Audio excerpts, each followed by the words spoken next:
आप सबका आपके अपने YouTube चैनल की कथा टीवी पर मैं मीनू शर्मा स्वागत करती हूँ। ओम नमः शिवाय। आज मंगलवार है और मंगलवार के दिन पड़ने वाले प्रदोष व्रत को भूम प्रदोष के नाम से जाना जाता है और इस बार सावन मास का भूम प्रदोष व्रत है।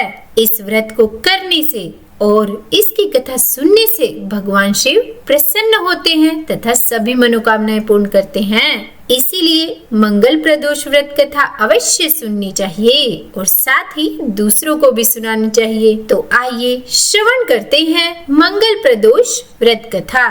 पौराणिक कथा के अनुसार एक समय की बात है, एक गांव में एक बुढ़िया माई अपने पुत्र के साथ रहती थी। वह वृद्ध महिला हनुमान जी की बहुत बड़ी भक्त थी। वह उन्हें अपना इष्ट देव मानती थी और हर मंगलवार को उनका व्रत रखती थी, उनका पूजन किया करती थी और उस दिन के उसके कुछ नियम थे जिन्हें वह पूरा करती थी, जिसमें कि वह इस दिन अपना घर नहीं लेपती थी, न ही धरती खोदती थी। तो एक दिन हनुमान जी ने अपनी भक्त की परीक्षा लेने के बारे में सोचा और वे ब्राह्मण का वेश धरकर उस वृद्ध महिला के घर आए और उन्होंने घर के बाहर से आवाज लगाई कि कोई है हनुमान जी भक्त जो उनकी इच्छा को पूरा कर सके। यह बात सुनते ही वह वृद्ध महिला घर के बाहर आई और उसने साधु महाराज को प्रणाम किया और उनसे उनकी इच्छा के बारे में पूछा। तब हनुमान जी ने उस वृद्ध महिला से कहा कि मुझे बहुत भूख लगी है, मुझे अपना भोजन बनाना है, इसीलिए तुम थोड़ी सी धरती लीप दो तो तुम्हें बहुत ही पुण्य मिलेगा।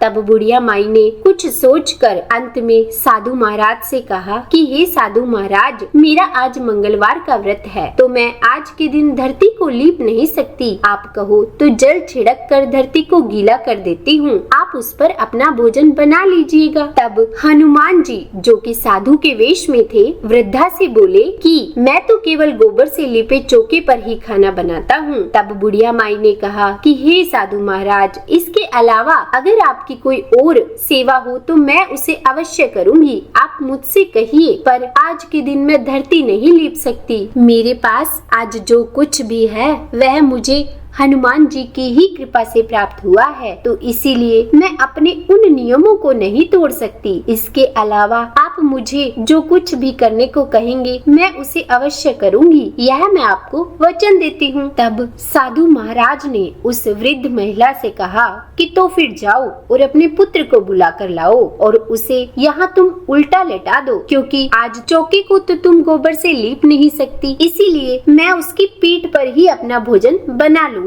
साधु की इस बात को सुनकर वृद्ध महिला के होश उड़ गए और वह चुप हो गई। तब साधु महाराज ने कहा कि अपने वचनों को याद करो और जाओ अपने पुत्र को बुलाकर लाओ। तब बुढ़िया माई ने अपने पुत्र को आवाज लगाई। आवाज सुनकर उसका बेटा आ गया। तब हनुमान जी ने उसके पुत्र को जमीन पर लेटाया और उसकी पीठ पर वृद्ध महिला से कहा कि आग जला दो। तब उस वृद्ध महिला ने रोते रोते हनुमान जी का ध्यान किया और अपने पुत्र की पीठ पर आग जला दी और फिर वह अंदर चली गई। थोड़ी देर बाद हनुमान जी ने उस वृद्ध महिला को बुलाया और कहा कि उनका भोजन तैयार है, अपने पुत्र को भी बुलाओ, वह भी भोग लगा ले। तब उस वृद्ध महिला ने हनुमान जी से कहा कि कैसी आश्चर्य की बात है, अभी तो आपने उसकी पीठ पर आग जलाकर अपना भोजन पकाया है और अभी आप उसी को प्रसाद लेने के लिए बुला रहे हो, अब तो उसका जीवित होना ही असंभव है। तब हनुमान जी ने फिर से उस वृद्ध महिला से कहा कि एक बार आवाज तो लगाओ। तो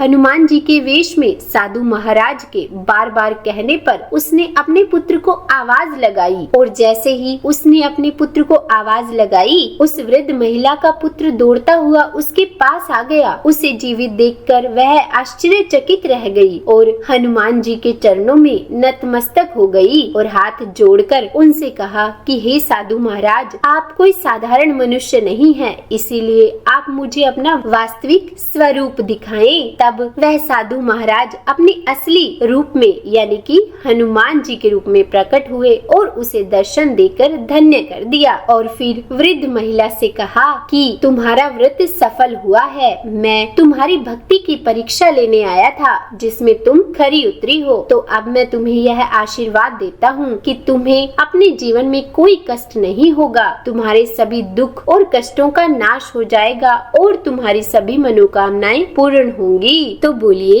हनुमान जी की जय। हर हर महादेव। उम्मीद है कथा सुनने में आपको अच्छी लगी होगी। अगर वीडियो पसंद आई हो तो लाइक एंड शेयर कीजिए और अगर आप मेरे चैनल पर नए हैं तो सब्सक्राइब भी कर लीजिएगा और हाँ, बेल आइकन को प्रेस करना बिल्कुल भी मत भूलिएगा।